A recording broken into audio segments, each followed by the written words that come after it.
আসসালামু আলাইকুম এভরিওয়ান। আজকে আমি আপনাদেরকে তৈরি করে দেখাবো ঠান্ডা ঠান্ডা মালাই কুলফি। চলুন তাহলে শুরু করা যাক।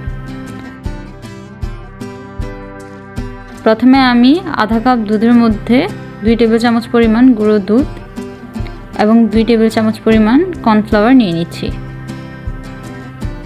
সব কিছুকে খুব ভালোভাবে মিশিয়ে আমি একপাশে সরিয়ে রাখবো। এই গরমের সময় ঠান্ডা ঠান্ডা কুলফিটা আপনারা অবশ্যই ট্রাই করে দেখতে পারেন। এবার একটি বোর্ডে আমি কিছুটা বাদাম নিয়ে নিচ্ছি। আমি কাঠবাদামগুলোকে আগে থেকে 5 মিনিট পানিতে ভিজিয়ে ছিলে নিয়েছি। সবগুলোকে একসাথে চপ করে নিব।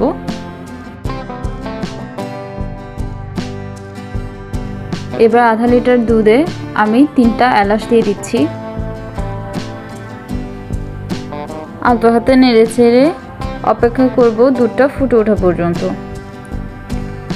এবার এর মধ্যে আমি দিয়ে দিব আগে থেকে চপ করে নেওয়া বাদাম। আমি এখানে সম্পূর্ণ বাদামটা ব্যবহার করব না, কিছুটা তুলে রাখবো কুলফি বানানোর সময় ব্যবহার করার জন্য। আবারও ভালোভাবে নেড়ে দিচ্ছি।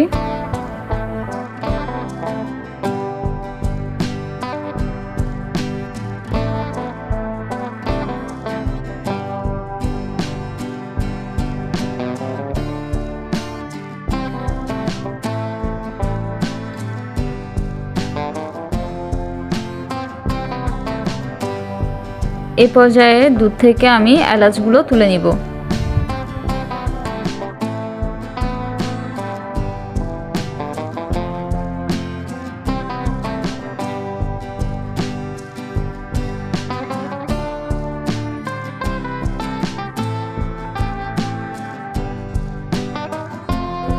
এবার এর মধ্যে আমি ব্যবহার করব কনডেন্স মিল্ক। আমি মিষ্টির জন্য কনডেন্স মিল্ক ব্যবহার করছি, আপনারা চাইলে চিনিও ব্যবহার করতে পারেন।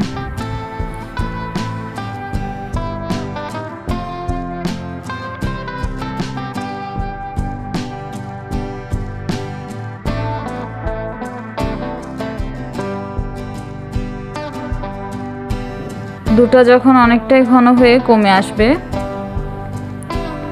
এ পর্যায়ে দিয়ে দিব আগে থেকে তৈরি করে নেওয়া মিশ্রণটি।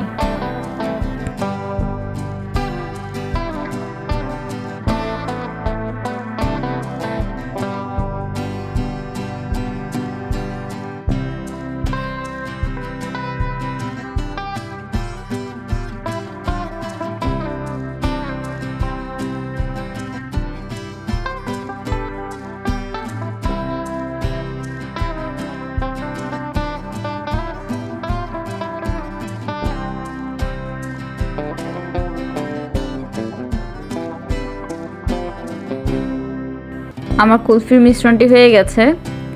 এবার কালার অ্যাড করার জন্য আমি এর মধ্যে কিছুটা ক্যারামেল দিয়ে দিব। আমি চিনি দিয়ে কিছুটা ক্যারামেল করে সেটা সম্পূর্ণ দুধের মধ্যে দিয়ে দিব। আপনাদের হাতের কাছে কেশর থাকলে আপনারা সেটাও ব্যবহার করতে পারেন। বাস তৈরি হয়ে গেল। এ পর্যায়ে নামিয়ে নিচ্ছি।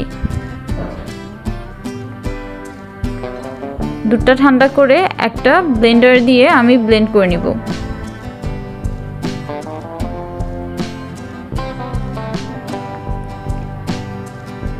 সবকিছু খুব ভালোভাবে ব্লেন্ড করে নিয়েছি। আমার ঘরে আইসক্রিমের কিছু মোল্ড ছিল, সবগুলোর মধ্যে আমি কিছুটা বাদাম কুচি দিয়ে দিচ্ছি। আপনার চাইলে যে কোনো কাপেও এটা বসাতে পারেন। দিয়ে দিব দুধের মিশ্রণটি।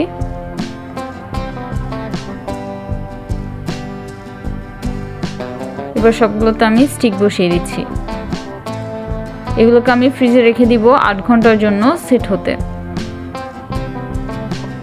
আপনাদের আরও কম বা বেশি সময় লাগতে পারে। আমার আইসক্রিমটা হয়ে গেছে, আমি বের করে দেখিয়ে দিচ্ছি একটা। আপনারা এভাবে বাসায় খুব সহজে আইসক্রিম তৈরি করে নিয়ে এই গরমের সময় উপভোগ করতে পারেন।